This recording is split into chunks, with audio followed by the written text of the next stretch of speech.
I get quite a few comments from F2P players that basically state that my characters can do certain things that theirs can't, simply because most of my 5-star characters have constellations. This, of course, is true.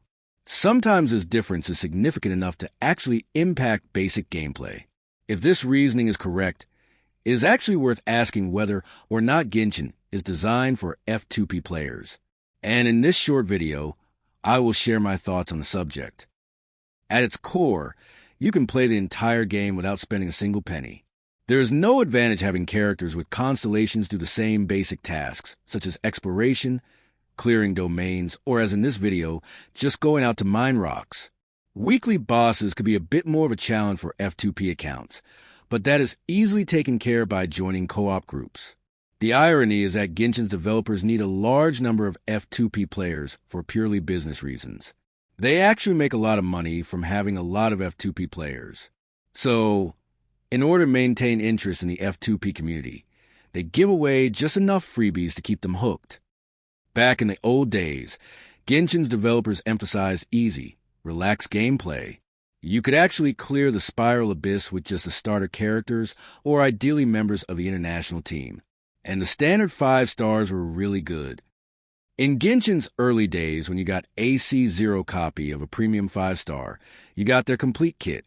So, if you got a single copy of Hu Tao or Ganyu, for example, they were fully functional at C0. Getting constellations for them was really just a luxury, as all these did was to make them more powerful in terms of DPS output. However, if you match these types of characters against the Spiral Abyss mobs, it actually became too easy. So, the meta community were vociferous in their complaints. They accused Genshin of only catering to casuals, and that Genshin was too easy. It had no endgame, and that Genshin ignores the hardcore players, etc. Now to their credit, Genshin ignored these complaints for a long time. That was until it started to affect their bottom line. So, around the time Sumeru was released, the Abyss became harder. You can still beat it with C0 characters, but it was hard. And then Genshin realized that they could really make money from constellations. Dea was released towards the end of this period, and she was highly anticipated by the community. But the twist was this. At C0, she is purely a defense support. If you want her to be able to DPS, you're going to have to pay for it. The irony is that this strategy worked. So now the difference between AC0 5-star and one with constellations is like night and day.